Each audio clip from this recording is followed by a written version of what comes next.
There are 3 trials that are currently ongoing to look at the use of immunotherapy in first-line treatment of metastatic or recurrent head and neck cancer.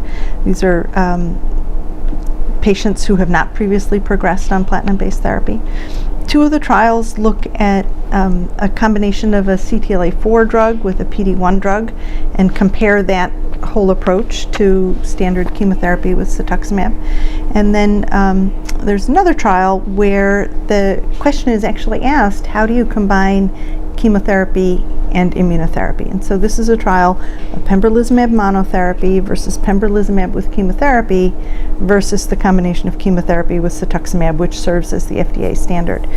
And the reason I'm very excited about that trial is that one of the things that's plagued us a little bit with the immunotherapies in head and neck cancer is that the response rates are a little bit modest. And so in the pembrolizumab data that led to FDA approval, the response rate was about 18%.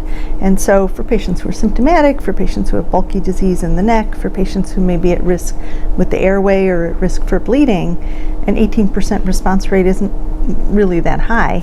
And so the question of whether or not you can add chemotherapy that will lead to a rapid response and integrate it with immunotherapy, which may lead to a much more durable response, I think is pretty intriguing. The trial is accruing well, and that's an answer that we should have within a year or so.